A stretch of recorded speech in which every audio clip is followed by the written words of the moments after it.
Hi viewers, இன்னைக்கு நம்ம சேனல்ல என்ன பார்க்க போறோம்னு சொன்னா ஒரு காப்பிரைட் கிளைம் வந்து ஒரு வீடியோக்கு வந்து எப்படி டிஸ்பியூட் பண்ண போறோம் அப்படின்னு சொல்லி இன்னைக்கு வீடியோல வந்து தெளிவா பார்க்க போறோம்.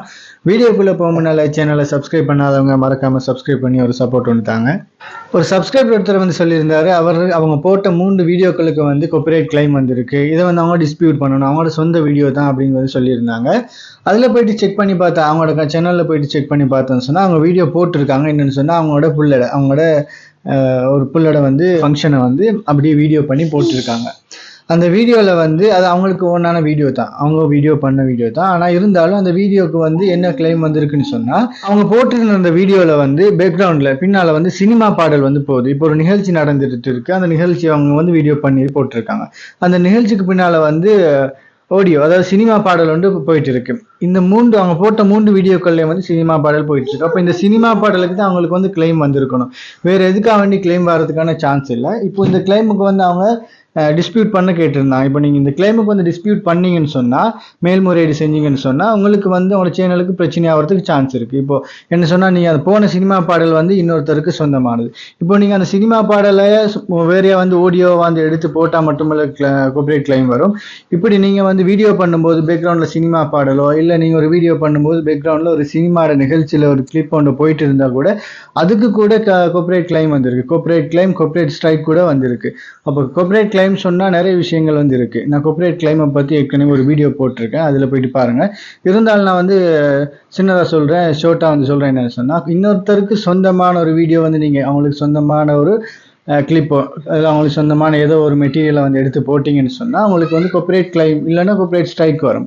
இப்போ அது வந்து இமேஜாக இருக்கட்டும், ஆடியோவாக இருக்கட்டும், இல்லை சிலவங்களோட தம்ப்லைனாக இருக்கட்டும், அதோட இந்த டெக்ஸ்டாக இருக்கட்டும். இப்போ உதாரணத்துக்கு வந்து நீங்கள் கூகுளில் போயிட்டு காப்பி பண்ணி எடுத்து ஒரு டெக்ஸ்ட்டை வந்து போடுவீங்க, இந்த டெக்ஸ்ட்டுக்கு கூட காப்பிரைட் கிளைமோ ஸ்ட்ரைக்கோ வரதுக்கு சான்ஸ் இருக்குது. இப்போ இந்த டெக்ஸ்ட்டுக்கு வந்து அவங்க உரிமை வாங்கியிருந்தாங்கன்னு சொன்னால், காப்பிரைட் வாங்கியிருந்தாங்கன்னு சொன்னால் அதுக்கு கூட உங்களுக்கு காப்பிரைட் கிளைம் வரலாம். இன்னும் நிறைய விஷயங்கள் இருக்குது, நான் இது சம்மந்தமாக வீடியோ போட்டிருக்கேன், சேனலில் போயிட்டு பார்த்துக்கலுங்க. இப்படி நீங்க பார்த்து நீங்க வீடியோக்களை போடுங்க. உங்களுக்கு காப்பிரைட் கிளைம் வந்து நீங்க டிஸ்பியூட் பண்ணணும்னு சொல்லி நினைச்சீங்கன்னு சொன்னா, டிஸ்பியூட் பண்றதுக்கு வந்து நீங்க சரியான ரீசன் சொல்லணும். ரீசன் இல்லாம உங்களோட மேல பிழை இருந்து நீங்க டிஸ்பியூட் பண்ணணும்னு சொன்னா உங்களோட சேனலுக்கு பிரச்சனை ஆகிறதுக்கான சான்ஸ் இருக்கு. இது என் ஓன் கண்டென்ட், இதுல வந்து எந்த விதமான காப்பிரைட் கிளைமும் இல்லை அப்படின்னு சொல்லி கன்ஃபார்மா இருந்தா மட்டுமே நீங்க வந்து டிஸ்பியூட் பண்ணுங்க. இப்போ நம்ம ஒரு காப்பிரைட் கிளைம் வந்து வீடியோ ஒன்றுக்கு எப்படி டிஸ்பியூட் பண்ணலாம் அப்படின்னு சொல்லி தான் பார்க்க போறோம். வீடியோ கடைசி வரை ஸ்கிப் பண்ணாம பாருங்க, அப்பதான் வந்து தெளிவா புரியும். உங்களோட ஃபோனில் வந்து கூகுள் குரோமை வந்து ஓப்பன் பண்ணிக்கொள்ளுங்க. ஓப்பன் பண்ணிவிட்டு studio.youtube.com அப்படின்னு சொல்லி டைப் பண்ணி சர்ச் பண்ணிக்கொள்ளுங்க. சர்ச் பண்ண வந்து உங்களோட சேனல் வந்து டேஷ்போர்டு வந்து ஓப்பன் ஆகும். இதில் பார்த்தீங்கன்னா இந்த கண்டென்ட்னு சொல்லியிருக்கு, இந்த கண்டென்ட்டை வந்து கிளிக் பண்ணிக்கொள்ளுங்க. கிளிக் பண்ணிவிட்டு அடுத்து என்ன பண்ணுங்கன்னு சொன்னால், இதில் வந்து மேலே ஃபில்டர் இருக்குது பாருங்கள், இந்த ஃபில்டரை வந்து கிளிக் பண்ணி இதில் காப்பிரைட் அப்படின்னு சொல்லியிருக்கு, இதை வந்து கிளிக் பண்ணிக்கொள்ளுங்க. இப்போ உங்களுக்கு காப்பிரைட் வந்த வீடியோக்கள் எல்லாமே வந்து வரும். முதல்ல வந்து காப்பிரைட் கிளைம் வந்திருந்தால் காப்பிரைட் கிளைம் சொல்லியே வந்திருக்கும். இப்போ அப்படி இல்லை, காப்பிரைட்னு சொல்லி தான் வந்திருக்கு. அதை கிளிக் பண்ணி உள்ளே போயிட்டு பார்த்தேன்னு சொன்னால் அது என்ன மாதிரின்னு சொல்லி புரியும். இப்போ பாருங்கள், அந்த காப்பிரைட் கிளைம் வந்து ஒரு வீடியோ வந்து நான் கிளிக் பண்ணி உள்ளே போகிறேன். உள்ளே போயிட்டு இங்கே பாருங்கள், இதில் வந்து இருக்குது காப்பிரைட் சொல்லியிருக்கு. இந்த பாருங்கள், இந்த காப்பிரைட்டை வந்து கிளிக் பண்ண, அதை கிளிக் பண்ண பாருங்கள், இதில் சி டீட்டெயில்ஸ்னு சொல்லியிருக்கு. இந்த சி டீட்டெயில்ஸை வந்து கிளிக் பண்ணுவோம். இந்த சி டீட்டெயில்ஸை வந்து கிளிக் பண்ண உள்ளே போனால் இது சம்மந்தமாக என்ன, இந்த வீடியோவில் வந்து எதுக்கு காப்பிரைட் வந்திருக்கு, காப்பிரைட் கிளைம் வந்திருக்கா, காப்பிரைட் ஸ்ட்ரைக் வந்திருக்கா அப்படின்னு சொல்லி காட்டிருக்கோம். இது காப்பிரைட் கிளைம் வந்த ஒரு வீடியோ தான். இப்போ இதை கிளிக் பண்ண பாருங்கள், உள்ளே போவோம் பாருங்கள், உள்ளே வந்து காட்டிருக்கு ஒரு சினிமா பாடலுக்கு அதாவது ஒரு பேக்ரவுண்ட் ஒரு மியூசிக் இதை வந்து இதில் வந்து காப்பிரைட் கிளைம் வந்திருக்கு. இப்போ இதில் பார்த்தீங்கன்னு சொன்னால் இந்த கிளைமால் வந்து அவங்களோட சேனலுக்கு எந்த பிரச்சனையும் கிடையாது அப்படின்னு சொல்லி வந்திருக்கு. இப்போ இதில் பார்த்தீங்கன்னு சொன்னால் பாருங்கள், இதில் எக்ஷன் சொல்லியிருக்கு, செலக்ட் எக்ஷன் சொல்லியிருக்கு. இந்த செலக்ட் எக்ஷனை வந்து கிளிக் பண்ணி உள்ளே போகணும்னு சொன்னால் இதில் வந்து 4 ஆப்ஷன்ஸ் வந்து தந்திருக்காங்க. இதில் வந்து நான் என்ன பண்ண போகிறேன், இந்த டிஸ்பியூட்டை பற்றி தான் நம்ம இன்னைக்கு பார்க்க போகிறோம். டிஸ்பியூட் பண்ணுறது, மற்றது வந்து ட்ரிம் பண்ணுறது, ரீப்ளேஸ் சாங்ஸ், மியூட் சாங்ஸ், இதை பற்றி நான் ஒரு வீடியோ போட்டிருக்கேன் சேனலில். என் கார்டில் வந்து கொடுக்குறேன், என் ஸ்க்ரீனில் வந்து கொடுக்குறேன், நீங்கள் போயிட்டு பார்த்துக்கொள்ளுங்க. இப்போ வந்து டிஸ்பியூட் பண்ணுறது அப்படின்னு சொல்லி பார்த்துக்கொள்வோம். இப்போ டிஸ்பியூட்டை வந்து கிளிக் பண்ணிக்கொள்வோம். கிளிக் பண்ணிட்டு பார்த்தீங்கன்னு சொன்னால் இங்கே பாருங்கள் கண்டினியூ சொல்லியிருக்கு. இந்த கண்டினியூ வந்து கொடுத்துக்கொள்வோம். கொடுத்துக்கணும் சொன்னால் அடுத்த ஸ்டெப்புக்கு வந்து போவோம். அடுத்த ஸ்டெப்புக்கு போவோம் பாருங்கள், இங்கே வந்து 4 ஸ்டெப் வந்து முடிக்கிறதுக்காண்டி இருக்குது. இந்த 4 ஸ்டெப்பை வந்து ஒன் பை ஒன்னாக வந்து பார்த்துக்கொள்வோம். முதல்ல பார்த்தீங்கன்னு சொன்னால் ஓவர் ரிவ்யூ கொடுத்துருக்காங்க. அதாவது என்னன்னு சொன்னால், இப்போ இந்த வீடியோக்கு வந்து நீங்கள் உங்களுக்கு சொந்தமான இந்த வீடியோன்னு சொல்லி கன்ஃபார்ம் பண்ணிக்கொள்ளுங்க. நீங்கள் டிஸ்பியூட் பண்ணுறதுக்கான ரீசனை வந்து சரியாக வச்சுக்கொள்ளுங்க அப்படின்னு சொல்லி கொடுத்துருக்காங்க. அதோட வந்து நீங்கள் இப்போ டிஸ்பியூட் பண்ணீங்கன்னு சொன்னால் 30 நாளைக்குள்ளே வந்து இப்போ நீங்கள் யாருக்கு வந்து டிஸ்பியூட் பண்ணுறீங்களோ, அது யாருக்கு காப்பிரைட் உங்களுக்கு கொடுத்துருக்காங்களோ அவங்களுக்கு வந்து போகும். அவங்க 30 நாளைக்குள்ளே வந்து வந்து இதுக்கான விளக்கம் வந்து சொல்லணும். இப்போ இந்த வீடியோ ஓகே, நீங்கள் நான் வந்து இப்போ டிஸ்பியூட் பண்ணுறேன், பண்ணோன்னே இது ஓகேன்னு சொல்லி அவங்க ரிவ்யூ பண்ணி பார்த்துட்டு ஓகேன்னு சொல்லி கொடுத்தாங்கன்னு சொன்னால் இந்த காப்பிரைட் கிளைம் வந்து இல்லாமல் போகும். இல்லை இது எனக்கு சொந்தமானதான்னு சொல்லி இருந்தேன்னு சொன்னால் அது அப்படியே இருக்கும். அப்படி இருந்தேன்னு சொன்னால் அதுக்கு மேலே நீங்கள் மேல்முறையீடு பண்ணணும்னு சொன்னால் பண்ணிக்கொள்ளலாம். இல்லைன்னு சொன்னால் நீங்கள் கோர்ட்டில் போயிட்டு வழக்கு போட்டு வாதாடுற மாதிரி இருக்கும். நெக்ஸ்ட் என்னன்னு சொல்லி பார்த்தீங்கன்னு சொன்னால் ரீசன், அதாவது இதை சப்மிட் பண்ணுறதுக்கான காரணத்தை வந்து நீங்கள் சொல்லணும். இதில் வந்து 4 ரீசன் வந்து தந்திருக்காங்க. இதை வந்து நீங்கள் கிளிக் பண்ணி கண்டினியூ பண்ணிக்கணும். இதில் வந்தோன்னா என்னென்னு பார்த்தீங்கன்னா ஒரிஜினல் கண்டென்ட், அதாவது இது வந்து உங்களுக்கு சொந்தமான உங்களோட ஒரிஜினல் கண்டென்ட் சொல்லி நீங்கள் இதை வந்து கிளிக் பண்ணி இது பண்ணலாம். அடுத்தது வந்து லைசன்ஸ், நீங்கள் இந்த கண்டென்ட்டுக்கு வந்து லைசன்ஸ் எடுத்திருக்கீங்க, உங்களுக்கு வந்து இந்த கண்டென்ட்டை வந்து யூஸ் பண்ணலாம் அப்படின்னு சொல்லி 2வது தந்திருக்காங்க. 3வது என்ன சொல்லி பார்த்தீங்கன்னா ஃபேர் யூசேஜ் பாலிசி இருக்குது. அதாவது ஃபேர் யூசேஜ்னு சொன்னால் இப்போ இன்னொருத்தருக்கு சொந்தமான ஒரு வீடியோ கூட வந்து உங்களுக்கு இந்த ஃபேர் யூசேஜ் படி வந்து யூஸ் பண்ணிக்கலாம். அதாவது இன்னொருத்தர் லைசன்ஸ் வாங்கி வச்சிருக்காங்க, அவங்க அந்த வீடியோக்கு காப்பிரைட் வாங்கி வச்சிருக்காங்க, அந்த வீடியோ கூட யூஸ் பண்ணிக்கலாம். எப்படி யூஸ் பண்ணலாம்னு சொன்னால் இப்போ நீங்கள் ஒரு 5 to 6 minute வீடியோ வந்து போடுறீங்க. அந்த வீடியோவில் வந்து நீங்கள் ஒரு எடுகேஷன் ப்ரொபோஸுக்காக வேண்டி அவங்க இன்னொருத்தருக்கு சொந்தமான ஒரு வீடியோவில் வந்து சின்ன கிளிப்பை வந்து யூஸ் பண்ணிக்கலாம். 4 to 5 செகண்ட் இல்லைன்னா 6 to 8 செகண்ட் அப்படி யூஸ் பண்ணிக்கொள்ளலாம். அது வந்து நீங்கள் ஒரு எடுகேஷன் ப்ரொபோஸுக்காக வேண்டி தான் யூஸ் பண்ணக்கூடிய மாதிரி இருக்கும். இப்போ உங்களோட வீடியோவில் வந்து முழு கண்டென்ட்டும் அவங்களோட இன்னொருத்தருக்கு சொந்தமான கண்டென்ட்டாக வந்து இருக்கக்கூடாது. உங்களோட வீடியோ வந்து மேலும் ஒரு தெளிவூட்டலுக்காக உங்களோட வீடியோவுக்கு இந்த கிளிப்பை வந்து போட்டால் இன்னும் தெளிவாக புரியும் அப்படின்னு சொல்லி நினச்சிங்கன்னு சொன்னால் இன்னொருத்தருக்கு சொந்தமான ஏதாவது ஒரு சின்ன கிளிப் ஒன்றை வந்து ஒரு இடத்துல வந்து போட்டுக்கலாம். இப்போ நீங்கள் நிறைய வந்து ட்ரோல் வீடியோக்கள் பார்ப்பீங்க. இதில் வந்து இடையில வந்து சினிமாக்கள் காமெடிகள் வந்து போட்டிருப்பாங்க. இதில் வந்து இந்த ஃபேர் யூசேஜ் படி தான் போட்டிருப்பாங்க. இந்த ஃபேர் யூசேஜ் படி போட்டிங்கன்னு சொன்னால் இது அவங்களுக்கு வந்து காப்பிரைட் கிளைம் கொடுத்தா கூட உங்களுக்கு டிஸ்பியூட் பண்ணலாம்.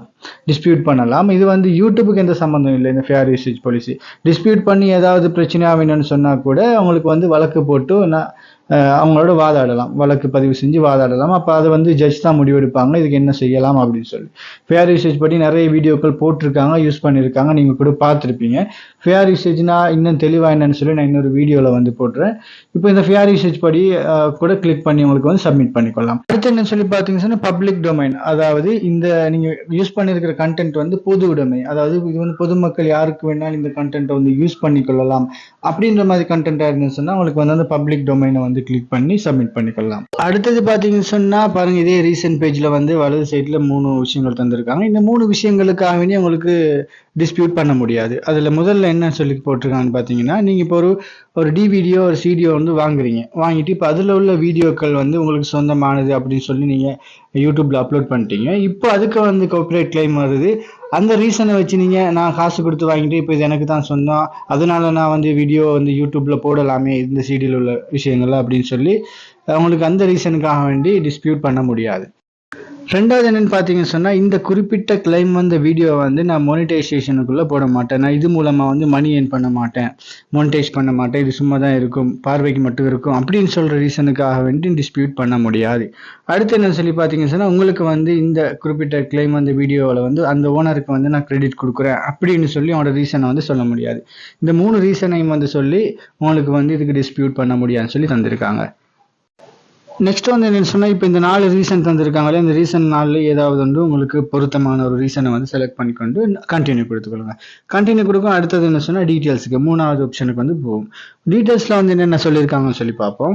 இதில் என்ன சொல்லியிருக்காங்கன்னு சொல்லி பார்த்தீங்கன்னா இதுலேயும் வந்து இந்த வீடியோ வந்து நீங்கள் உங்களோடதுன்னு சொல்லி சரியாக கன்ஃபார்ம் பண்ணிக்கொள்ளுங்க அப்படின்னு சொல்லி சில டீட்டெயில்ஸ் எல்லாம் தந்திருக்காங்க. அதாவது நீங்கள் ஒரு ஒரிஜினல் கண்டென்ட் எடுத்து நீங்கள் சின்ன எடிட்டல் பண்ணியிருந்து அதையும் கண்டுபிடிச்சாங்கன்னு சொன்னால் அதுவும் கூட காப்பிரைட் கிளைமுக்குரியது அப்படின்னு சொல்லியிருக்காங்க. அதோட இப்போ டிவியில் போகிற ஒரு வீடியோ வந்து நீங்கள் உங்களோட ஃபோனில் வந்து ரெக்கார்ட் பண்ணி அதை வந்து நீங்கள் வீடியோ ரெக்கார்ட் பண்ணி அதை வந்து நீங்கள் அப்லோட் பண்ணி அதுக்கு கிளைம் வந்திருந்தா கூட அது கூட வந்து கிளைமுக்குரியது தான் அப்படின்னு சொல்லியிருக்காங்க. இன்னும் சில ஒரு விஷயங்கள் நான் ஏற்கனவே சொன்ன விஷயங்களை தான் இங்கே வந்து சொல்லியிருக்காங்க. நீங்கள் வந்து ரீட் பண்ணி பார்த்துக்கொள்ளுங்க. அடுத்து வந்து இதில் வந்து கண்டினியூ கொடுத்துக்கொண்டு அடுத்து வந்து நெக்ஸ்ட் வந்து என்ன இருக்குன்னு பார்த்துக்கொள்வோம். நெக்ஸ்ட் வந்து என்ன கொடுத்துருக்காங்கன்னு சொல்லி பார்த்தீங்கன்னா ப்ரூஃப் கேட்டிருக்காங்க. அதாவது இதில் வந்து இந்த ஒரு பாக்ஸ் ஒன்று தந்திருக்காங்க. இதில் ப்ரூஃபை வந்து இது உங்களோட தான் சொல்கிறதுக்கான ப்ரூஃப் என்ன சரி இருந்துன்னு சொன்னால் அதை டைப் பண்ணி வந்து கொடுக்கணும். இதில் வந்து நீங்கள் சின்னதாக இப்போ இது உங்களோட கண்டென்ட் சொன்னால் இது மை ஓன் கண்டென்ட் அப்படின்னு சொல்லி போட்டுக்கொள்ளுங்க. இல்லை வேறு என்ன சரி ரீசன் இருந்தால் அவங்களுக்கு அதை வந்து இதில் வந்து டைப் பண்ணிக்கொள்ளலாம். அடுத்தது வந்து கீழே 3 விஷயங்களை வந்து தந்திருக்காங்க. என்னன்னு சொன்னா, முதல்ல வந்து இந்த கிளைம் இந்த வீடியோ வந்து இந்த கிளைமுக்குரிய விடயங்களை வந்து மீறலாது அப்படின்ற மாதிரி வந்து கொடுத்துருக்காங்க. அடுத்தது வந்து நாங்கள் டிஸ்பியூட் பண்ணும்போது யார் இந்த கிளைமை கொடுத்தாங்களோ அவங்க வந்து ரிவ்யூ பண்ணுவாங்க. ரிவ்யூ பண்ணிட்டு ஓகே இருந்தால் தான் இதை வந்து கொடுப்பாங்க அப்படின்ற மாதிரி வந்து சொல்லியிருக்காங்க. அடுத்தது வந்து 3வது கடைசியா வந்து என்ன சொல்லியிருக்காங்கன்னு பார்த்தீங்கன்னா, நீங்க தேவையில்லாத டிஸ்பியூட்களை பண்ணினீங்கன்னு சொன்னா உங்களோட சேனலுக்கு பிரச்சனை ஆகுன்ற மாதிரி சொல்லியிருக்காங்க. இப்போ இந்த 3 விஷயங்கள் ஏதாவது ஒன்று வந்து கிளிக் பண்ணிட்டு அதுக்கு கீழே பார்த்தீங்கன்னு சொன்னா சிக்னேச்சர் கொடுத்திருக்காங்க. இதுல வந்து அவங்களோட நேமையோ இல்லை அவங்களோட சேனல் நேமையோ வந்து கொடுத்துக்கொள்ளுங்க. கொடுத்துக்கொண்டு என்ன பண்ணுங்க சொன்னா ஃபைனலாக வந்து நீங்க சப்மிட் பண்ணிடுங்க. சப்மிட் பண்ணுன்னு சொன்னா அடுத்தது வந்து இவங்களுக்கு வந்து யார் உங்களுக்கு கிளைம் தந்தாங்களோ அவங்களுக்கு வந்து ரிவ்யூக்கு வந்து போகும். இப்போ நீங்க டிஸ்பியூட் பண்ணது வந்து யார் உங்களுக்கு கிளைம் தந்தாங்களோ அவங்களுக்கு வந்து போய் சேரும். அவங்க வந்து இந்த டிஸ்பியூட்டை நீங்க கொடுத்த டிஸ்பியூட்டை வந்து பார்த்துட்டு இதை வந்து அவங்களுக்கு ஏதாவது ஒன்று இது ஓகே சாரி இதுல கிளைம் எதுவும் இல்லைன்னு சொல்லி கொடுத்தாங்கன்னு சொன்னால் அவங்களுக்கான கிளைம் வந்து ரிமூவ் ஆயிடும். அப்படி இல்லை இதில் கிளைம் இருக்குது அப்படின்னு சொல்லி கொடுத்தாங்கன்னா அவங்களுக்கான கிளைம் வந்து போகாது, அப்படியே வந்து இருக்கும். இல்லை எதுவுமே பண்ணாமல் விட்டாங்கன்னு சொன்னால் 30 நாளுக்கு பிறகு வந்து என்ன பண்ணுன்னு சொன்னால் இது வந்து ஒட்டோவா அவங்களுக்கு கிளைம் வந்து இல்லாமல் போயிடும். 30 நாளுக்குள்ளே அவங்க என்ன இருந்தாலும் 2ல் 1 வந்து கொடுத்தாகணும். இல்லைன்னு சொன்னால் 30 நாளைக்கு பிறகு வந்து அவங்க எதுவுமே பண்ணலைன்னு சொன்னால் 30 நாளைக்கு பிறகு உங்களோட ஒட்டோவா வந்து அவங்களோட கிளைம் வந்து இல்லாமல் போயிடும். இப்போ உங்களுக்கு தெளிவாக புரிஞ்சிருக்குன்னு நினைக்கிறேன். இந்த கிளைம்னா என்னது, இந்த டிஸ்பியூட் பண்ணுறது எப்படி, டிஸ்பியூட் பண்ணால் என்னென்னலாம் நடக்கும், எது மாதிரியான வீடியோக்களுக்கு டிஸ்பியூட் பண்ணலாம் அப்படின்னு சொல்லி தெளிவாக புரிஞ்சிருக்குன்னு நினைக்கிறேன். இது மாதிரியான வீடியோக்களுக்கு சேனலை சப்ஸ்கிரைப் பண்ணாதவங்க மறக்காமல் சப்ஸ்கிரைப் பண்ணி வச்சுக்கொள்ளுங்க. மீண்டும் ஒரு வீடியோவில் சந்திக்கும் வரை நான் உங்கள் அல்தாஃப்.